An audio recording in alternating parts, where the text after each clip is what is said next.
Welcome to Expanding Your Search with Brent and Jody Bailey. We are growing our circles of connection and knowledge with encouraging conversations and positive communications. Today, Brent and Jody welcome.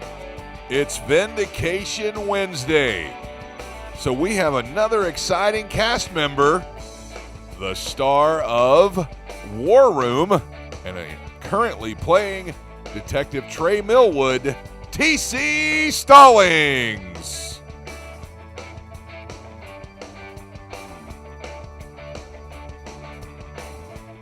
And now, here are your hosts, Brent and Jody Bailey. Hey, everybody, welcome to Vindication Wednesday here at Expanding Your Search.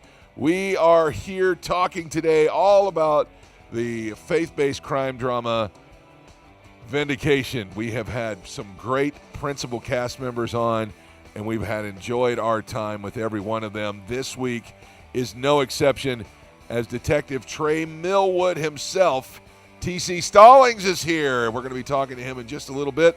Some people are asking, why are you wearing a Louisville sweatshirt? It's because we got an old Cardinal on the program today. TC played football at the University of Louisville, and so that's, you got to know who you're talking to and ways to make them feel more at home. So he's going to be out here talking to this Kentucky fella himself here in just a minute. Right now, though, we're heading over to the control room where Jody is there. Hello.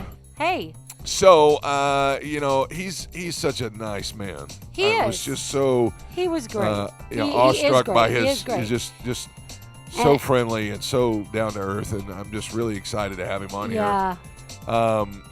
And so, this week is the season finale. Yes. And we're really rooting for season 2. Now, I can't promise anything, folks, but we're doing our best to try and have Todd Terry on next week.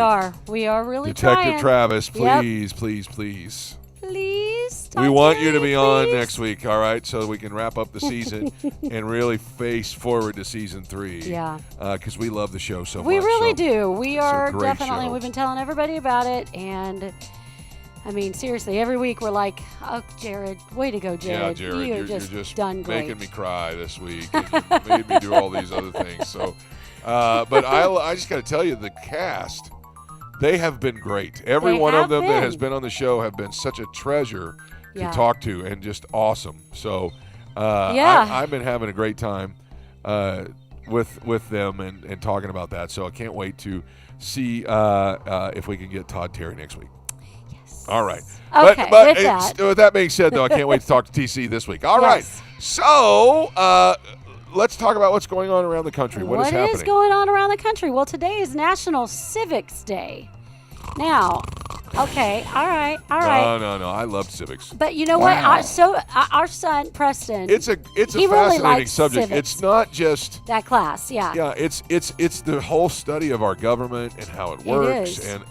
It And is. we had class elections and all kinds of stuff when I was doing. I had a great time. Yeah. I loved that class. Yeah. So today we're celebrating, the education of Do you remember your civics. civics teacher's name? Nope.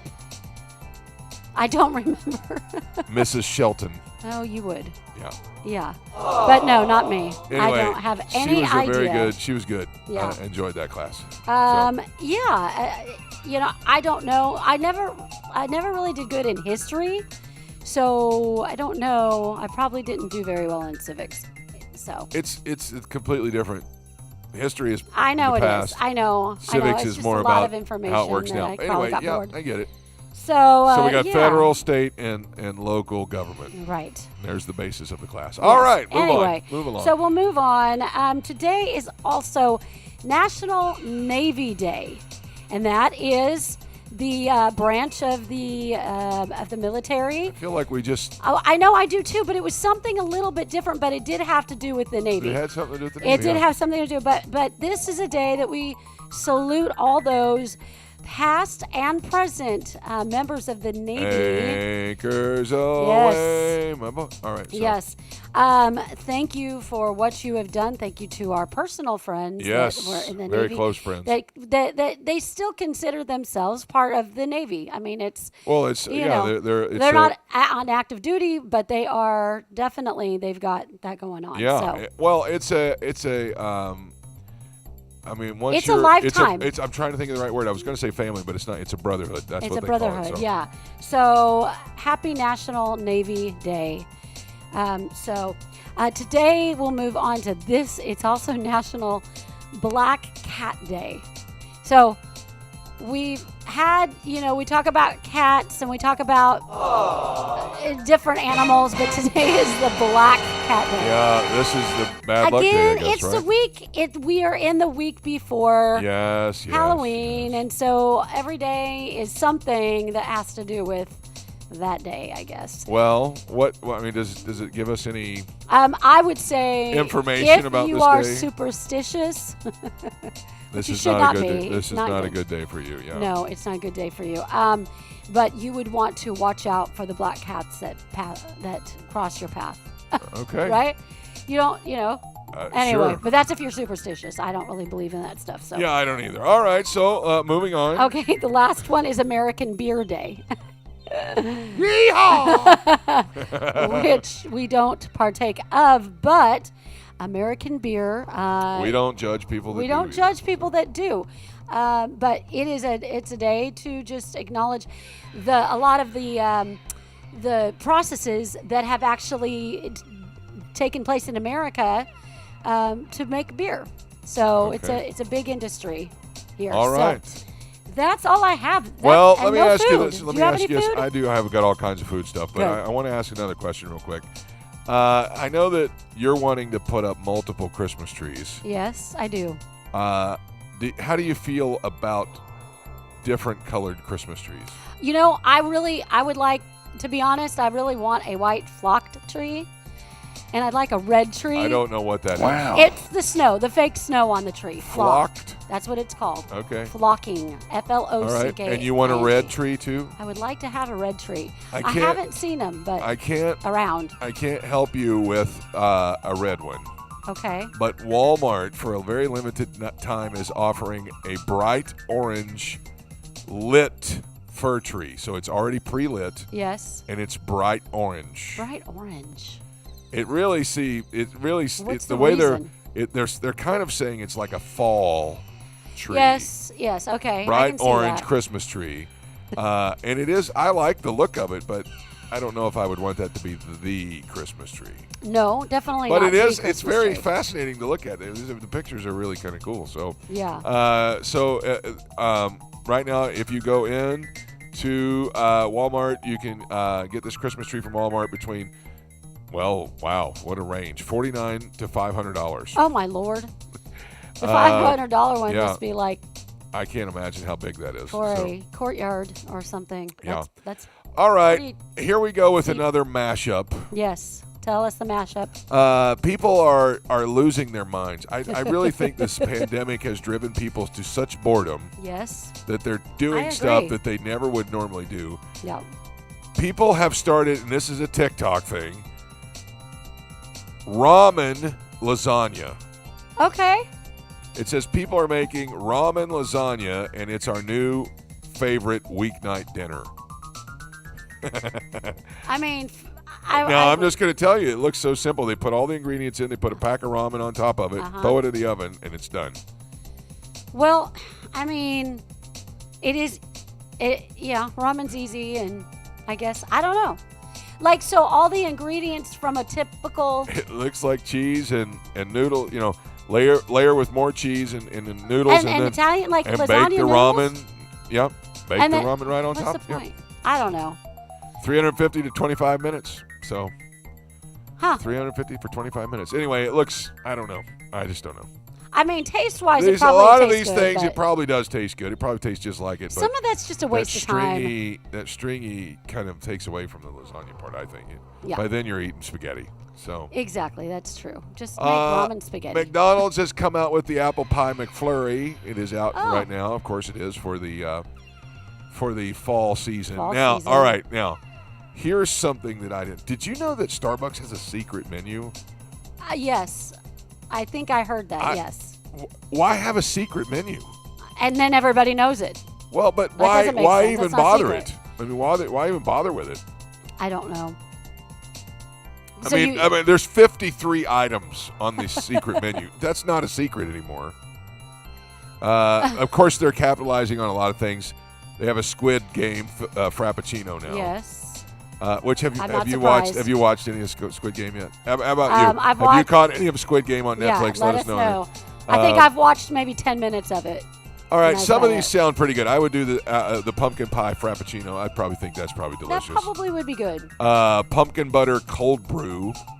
That sounds like just coffee. Yeah. The pumpkin juice that they sell at Universal down there in the Harry Potter world. They have that. I don't think I haven't gotten that Let's before. see. But It's not bad. It's not as good as the butterbeer, but yeah, butterbeer's awesome. okay. I'm trying to look through here for some other things. Some of this stuff is inspired by Harry Potter or the Twilight movies. All right, Right. here's the one that sounds pretty good: the key lime pie refresher. Okay. Yeah, that'd be good. That probably is very good. Yeah. The Caribbean refresher. Some of these you just didn't even know that I didn't even know there was such a secret menu. Yeah, I didn't know that it was so extensive. But 53 items. Okay, now this one is something I would get right here. The orange dreamsicle float. Yes, you would get that. I'd get that and Yeah. drink that like with a. So anyway, go to your local Starbucks and demand. To see the secret You menu. must give this to me.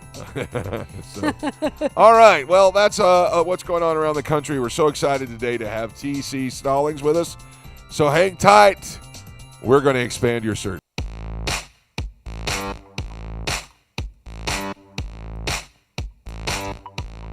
You may have first heard of my guest today after he gave up a pro football career to pursue an acting career. He also played at the University of Louisville. Come on, somebody. His film War Room took the #1 spot in America at the box office in 2015, but since then, he has starred in over 20 films, 2 TV shows, including the hit crime drama Vindication. It's one of our favorites. He's authored 3 books, including his latest, which is an autobiography of his life entitled Eyes Fixed, My True Life Story. He also helps aspiring Christian actors succeed in the entertainment industry without ever compromising their faith. It's so important. Through his online actor coaching program called UNcompromised, TC's #1 goal in life is to pursue his God-given purpose above anything else, and he aims to encourage others to do the same. He is currently playing Detective Tre Millwood on our favorite show, Vindication. Please welcome TC Stallings to the program. Hey. TC, it's a pleasure to meet you. Thank you so much for coming and being with us today. Thanks for having me. I like that shirt you got there, man. That's It's a right. Good, You good have- choice of wardrobe. You got to know who you're talking to, too. Man, so grateful for your time today. We're loving what you're doing on the show. Love everything about it. But before we get to that, let's talk about you and what you've a little bit about your background. Obviously, you gave up pro football, but let's talk a little bit about your career in football. You went to Louisville, and what was it like there? I loved it. Loved it. It was, it was a mixed bag at some point because, from people familiar with my career know that there were some kind of there were some challenges that were supposed to just be football challenges that ended up, spilling over into my spiritual life. And those who know me well know that it was in college in which I really found my faith. Big time as far as transitioning from just a believer type of person to a really true Christ follower. But it's funny, my football career and my walk with the Lord came to a clash, and in my college years, which was life-changing for me. I made a documentary about that. People can actually go watch that. It's called 24 Counter, the story behind the run.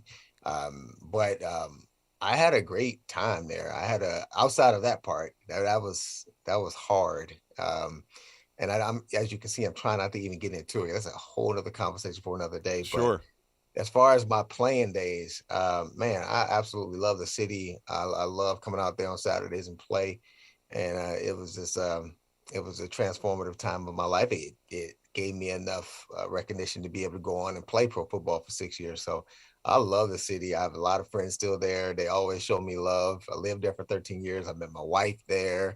My first child was born there. So a lot happened to me in that city. And then you went on to play professional football, and we'll just briefly get through this. I see the Saints logo on your hat there. No. That's that's not a Saints. Oh no, that's a Twin Cities logo. I'm so sorry. From a distance, it looked like a Twins or a Saints logo. Where did you end up playing? I'm not a baseball fan either. It's just Minnesota, the Twin Cities. It's the TC hats, man. Oh, so smart. Yeah. I got like 8, 9, 10 of these hats.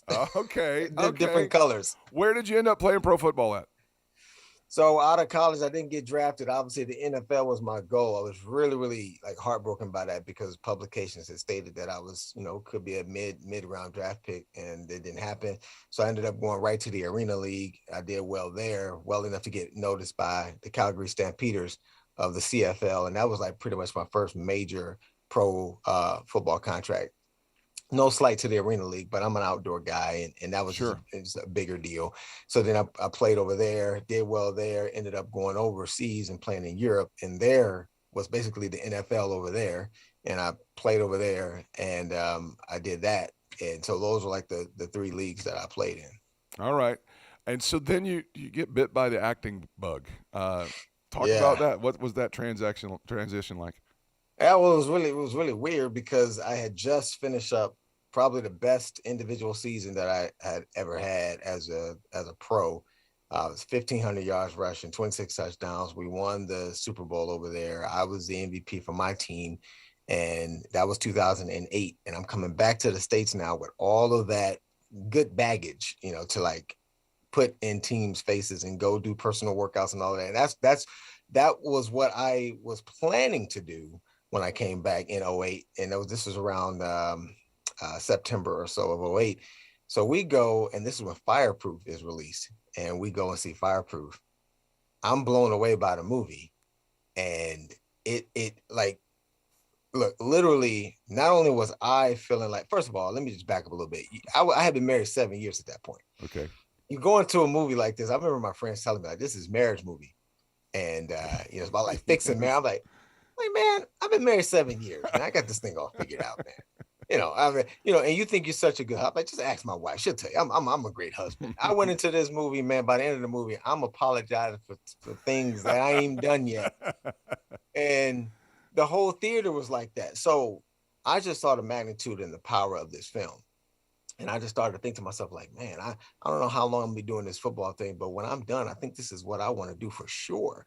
And I turned to my wife and I was like, who made this film? Because look at these people in here. And everybody was all like crying, and no one had left the theaters. People are like, renewing their vows, like right there. Just all kinds of different things going on.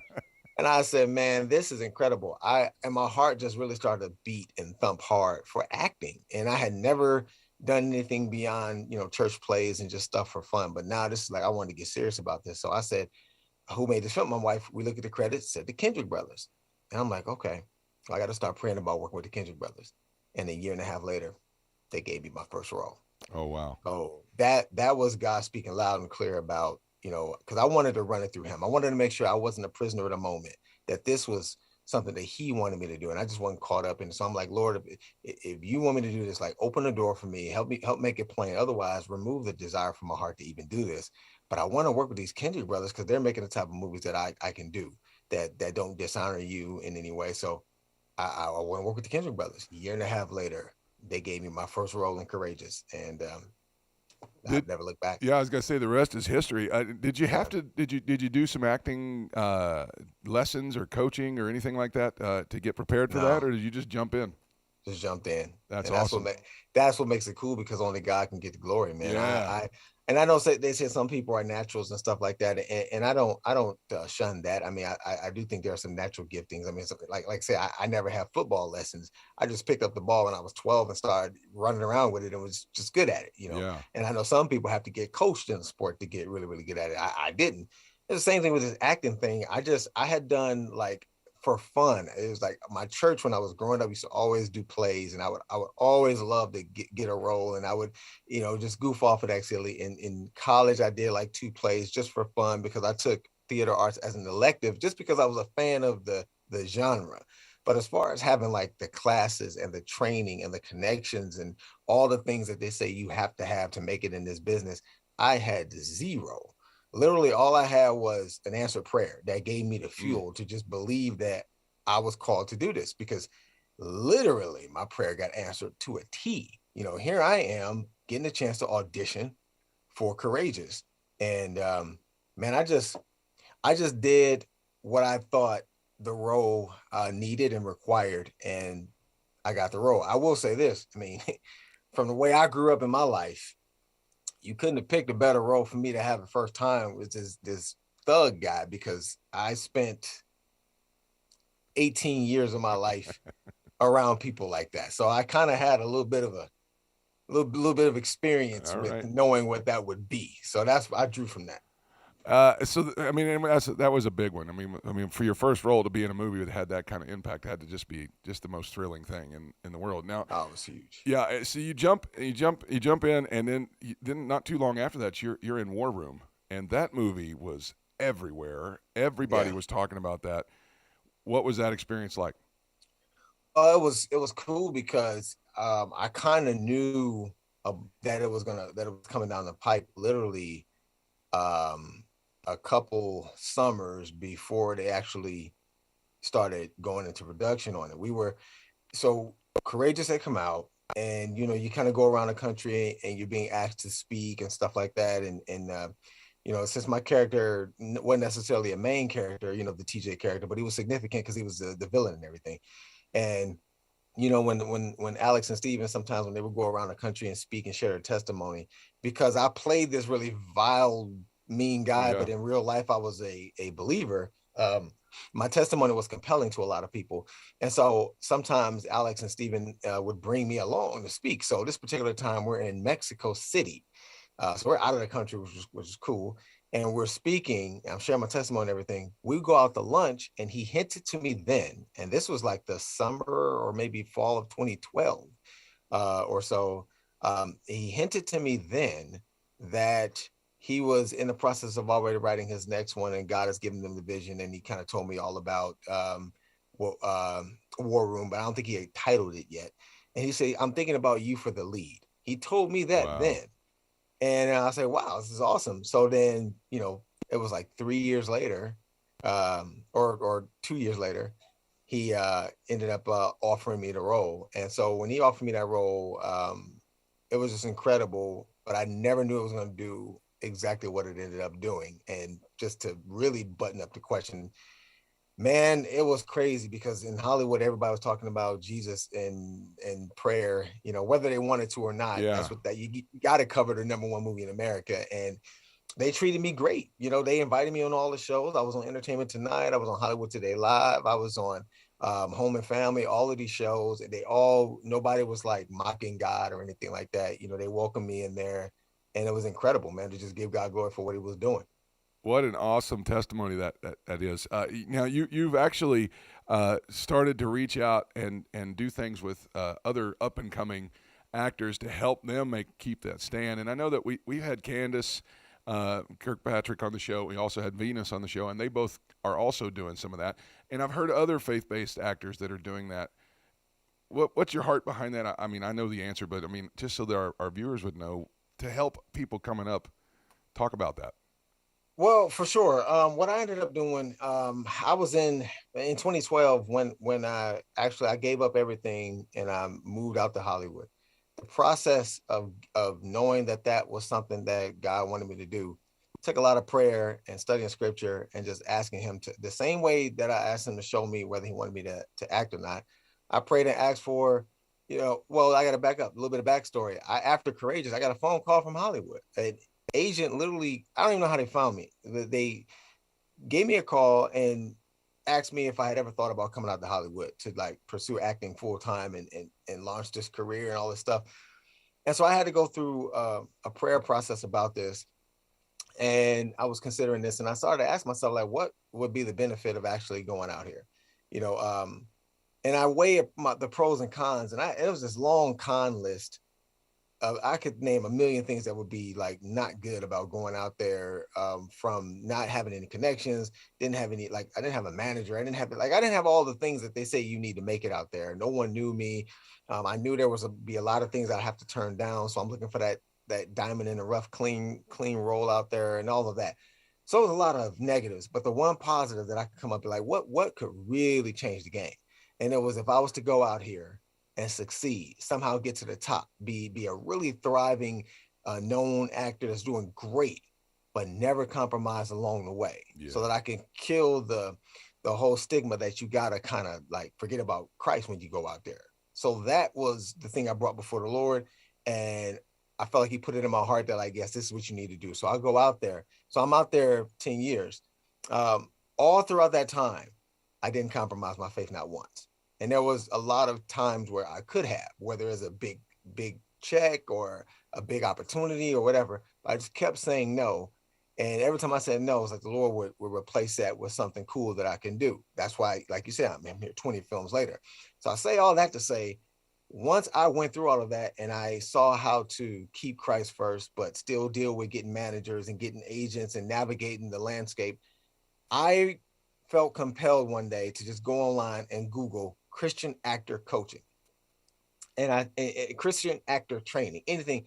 If you do that, you won't see anything. Wow. Zero. And the searches kept turning up empty. And I said, like, I felt called to fill this space. So I prayed about it again, because there are a lot of TC Stallings out there, people like me who don't want to compromise your faith, but you need to know how to navigate it. And so I ended up creating the first ever Christian actor coaching program, one that's designed specifically for Christians, that deal with the spiritual aspect as well as the acting aspect. And so if you Google Christian actor coaching now, I'm the one that's going to pop up.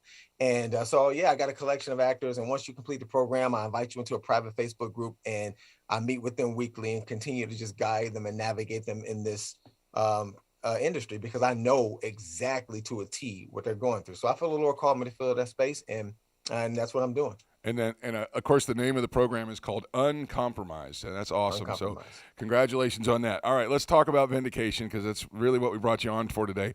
We're loving the season so far.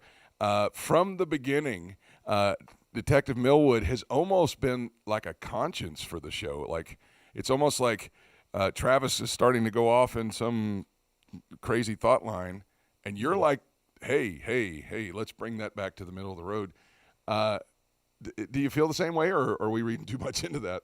No, it's one of those things where I think the way that Tre has been added to the show is Travis was basically just looking to fill a hole at the precinct. The football game.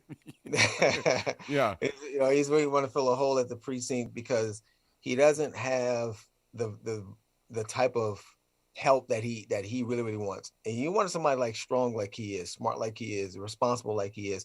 And it wouldn't hurt if they could play a little bit of football. Yeah, because I know that was the first question he asked you, right? It was like, you play football, right? Right.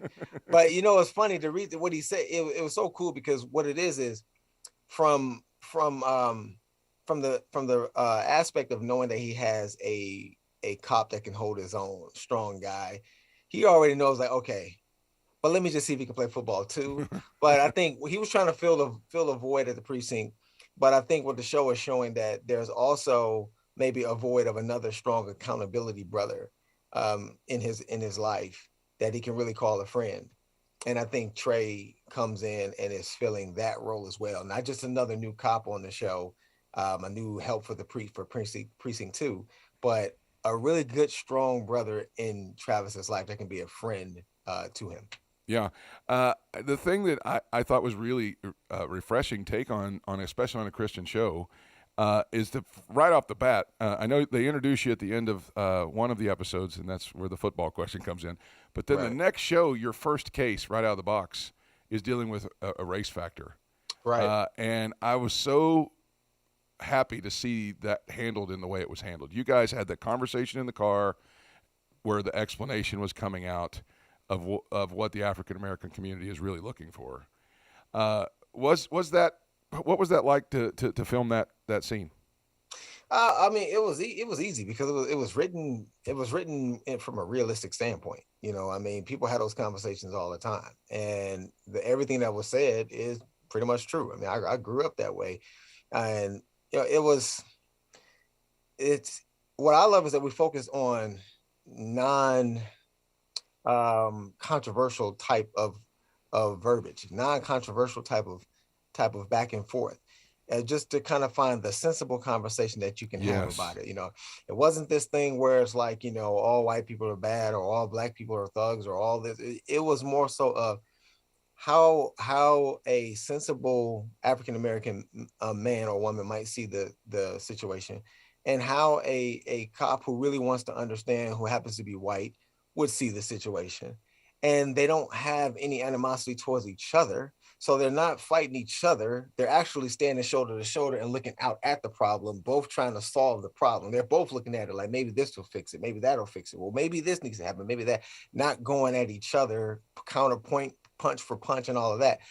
So I think what I love about it is, above all, it just shows a cordial way to have a conversation. And then I love how once we're done with all of that, we go and we work together. We just like, you ready to go? Let's go. Let's go. And so I just love how it worked itself out. Yeah. Before we let you go, I did want to ask you about filming the football game, because we had Candace on a couple of weeks ago, and she was hilarious that episode. But she made a remark. She goes, we were out there goofing around. She goes, they would throw the ball, and I would just think, there's no way TC is going to catch that. And all of a sudden, your hand would go up so high and snatch that back down. And so you guys were actually out there really throwing the football around, having a good time. Was it as fun as it looked on TV? Well, it was. I mean, that was one of my favorite days because first of all, it was one of the first times where I got a chance to remember. I'm new to the cast, so It was one of the first times where just about everybody was there, and I got a chance to be in scenes and things and catch up and talk with just about most of the main cast from season 1. So that's what made it fun. First of all, the only other scene that was like that was the episode where we're catching the guy who's filming the kids. And we're looking at a video, and I got a chance to meet the Kevin character and his girlfriend, some of those others. But I love those big scenes because I got a chance to meet everybody. But from the football standpoint, absolutely, anytime I get to go out there and play ball, it's a lot of fun. And yes, we did all of that full speed, rep after rep after rep after rep, so they can pick the one they want. I remember one time I'm like, listen, Jared, I ain't dropping none of these passes, so we should only have to do this like once. I don't know how many of these I got in me, but all of that it wasn't sped up. That's me running, that's me catching, and it was a lot of fun. It was a lot of fun. That's awesome. All right, so episode 9 drops today, and so we're really excited about to see, because we had Cameron on last week to talk about his big scene when they arrested him. And I was like, oh my gosh. So we're really, really, really excited to see where this goes. And we're so excited to have had your time with us today, and looking forward to seeing you in other things and season 3. Absolutely, man. Lord's will, there will be a season 3. Really excited about it. And like I said, I've been telling everybody the coolest thing is how, I know we didn't talk much about how I even got on the show, but the coolest thing is just in the way everybody welcomed me on there. I've told everybody all the time that, me coming on there wasn't to make the show like better or it needed me at all. I think the show was great with or without me. I'm just another, cog in the wheel. And I was a fan first. When I watched season 1, I was just really proud to see a very, very well done, well shot, well acted, high quality crime drama that could be on any network. You put it anywhere and it is of that magnitude. So I'm a person that is at a level where those are the type of things that attract me. And so they didn't come chasing after me. I actually went and told them that if there is something in which a character like myself and the type what I bring would fit, and only if it would fit, let me know. Because you don't want to force your way onto a show and then you screw up the dynamic. And I don't think that would have been good for Vindication. Personally, I'm just like, listen, if as you're writing and you're thinking things through, if there's something that fits the type of person that I am, then I can, bring something, new to the show that just kind of keeps what's already great rolling along, let me know. And that ended up happening with the Tre character. Obviously there wasn't a black policeman there, and it wasn't necessarily done intentionally either. It's just, I'm just happened to be the person that reached out, and I just happened to be black. So it's not like it was a conscious effort or whatever to like try and do that. So again, man, I'm just grateful that when I got there, everybody was just extremely kind. Everybody was welcoming, and I'm glad to hear that everybody's enjoying the Tre character. I do love doing it, and I'll continue to just keep giving it my best. And I'm glad everybody is happy with what I've done so far. Have a great rest of your day, TC. Thank you so much for your time. God bless you, and here's to seeing you up there again this week. All right. Take care. Right. All right. Thanks, and L's up. All right. So for sure.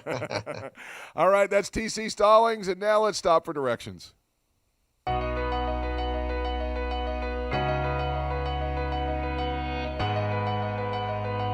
How can one walk through this life successfully?